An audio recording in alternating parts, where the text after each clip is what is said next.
At Manscaped, we're dedicated to beautifying and refining what truly makes a man a man. We have crafted the only kit you would ever need to practice proper lawn care.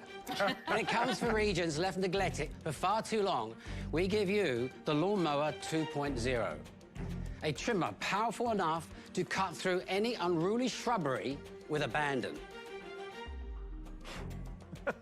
As you can see, when you trim the hedges, the tree stands taller.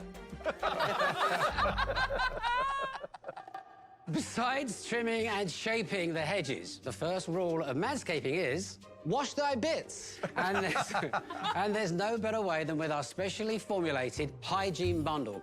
These pH-balanced solutions help hydrate and replenish an area too often forgotten and left in the dark.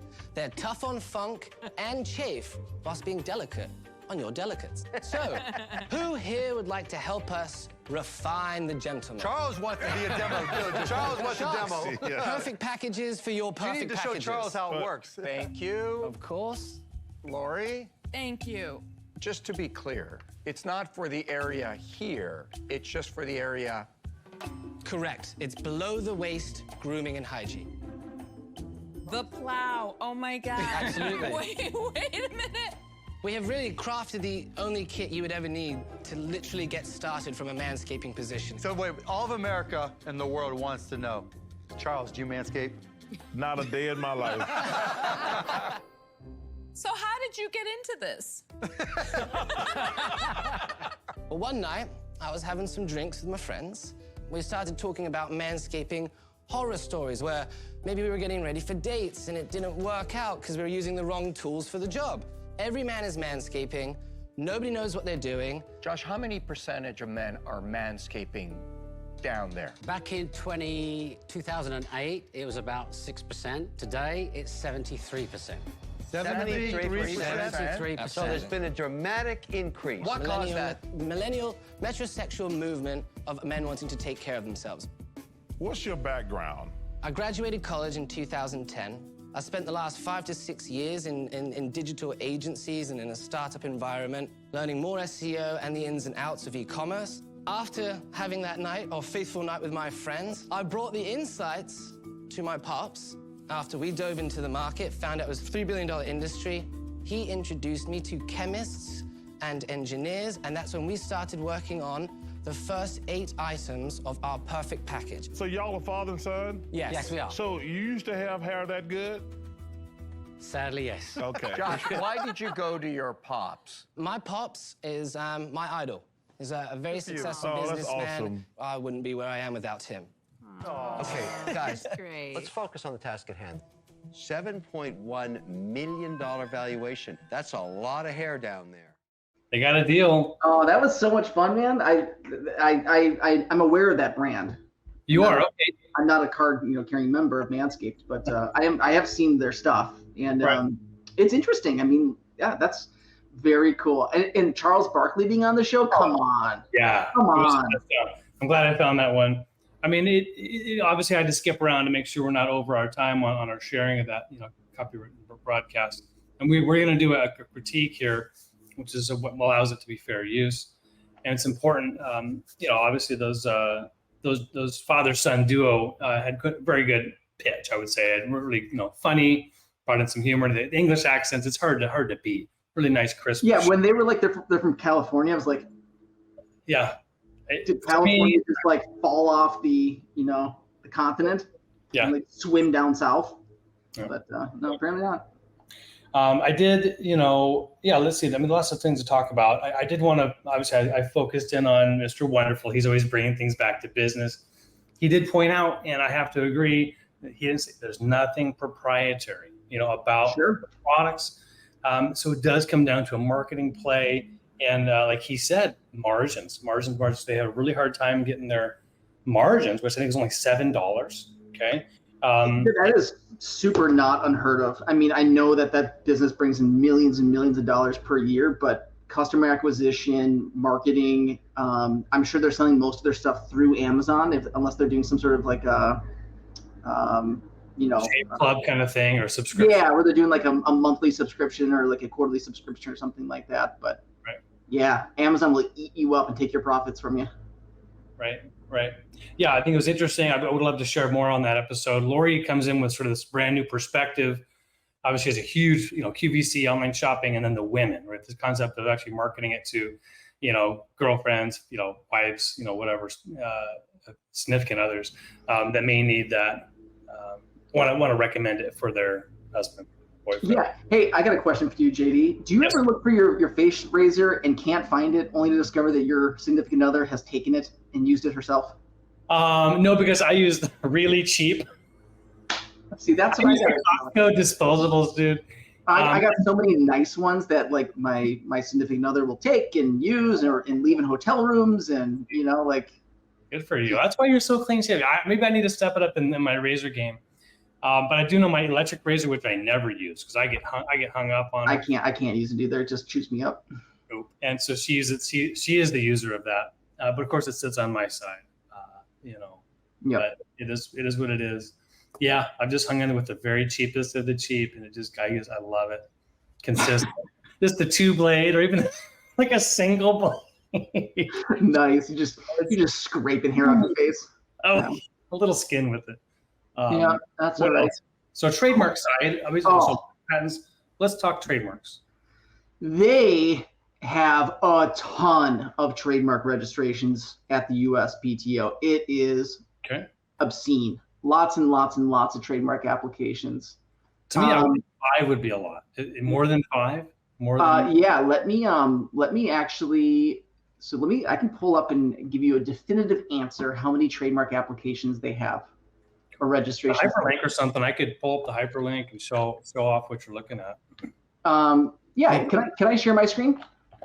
This would be a first. If you can do you see the present button? I do. I'm going to share my screen, and I'm going to share. Let's see here. I'm going to make sure there's nothing proprietary up here that's going to get me in trouble. Or personal. Yep, or personal, and we're good to go. All right, let me know when you can see my screen. Oh, here we go. I'm going to add to the stage. Here we go. There it is. Yep. All right, let's go ahead and run a quick search. So this is one of the programs that we use at the firm. It's called TMTKO. It's our fancy, expensive search report generating system, right? That looks at the USPTO, helps us look at common law, unregistered use, that sort of thing. Now, there's probably lots of different Manscaped LLCs out there across the United States, but it's entirely possible that a lot of these are owned by the same company. Wow. I have to narrow down on this a lot, but to back up, let's see if I can find here.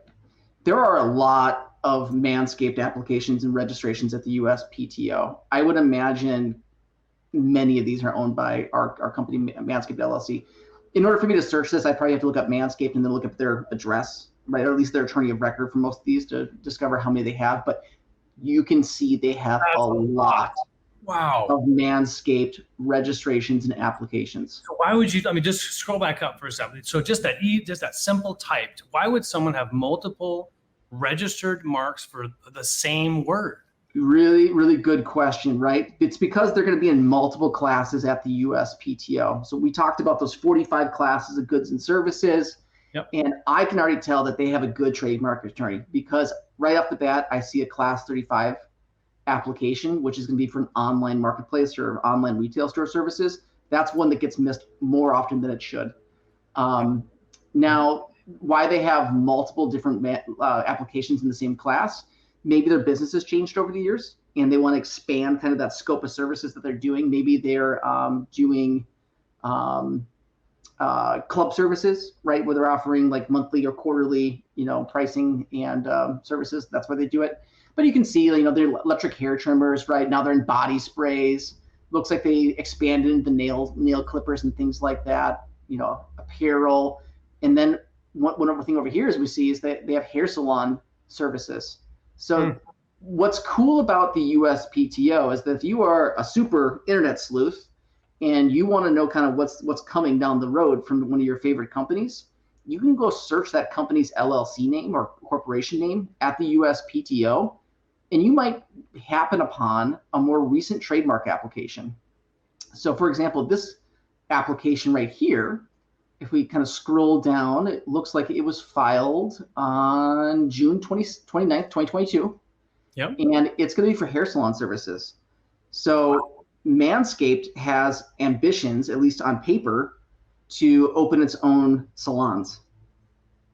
Look at that. So, look at that. Cool. something that you could be interested in, looking at, and this is something too that we don't talk about this probably nearly enough. And I'm going to stop sharing my screen here. But if you're entering the competitive marketplace where you think that, you might have a foothold on something unique that you're going to be offering your clients, it might behoove you to talk to a trademark attorney to see kind of what's coming down the pike, Yep. as it were, from competitors. Yeah, that's neat. I think it's neat to see that in terms of the business development. I just went on their website. Honestly, it looks like they're dominating. They have a huge, now that, like you said, lots of different products, and they've expanded.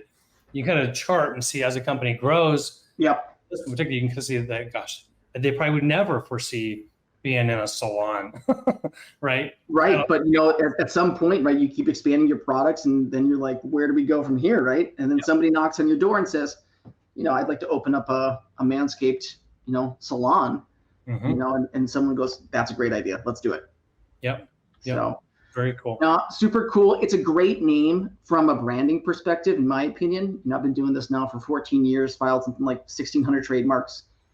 Manscaped is like a great brand if you're going for like that humorous kind of catchy branding, which obviously has worked for them.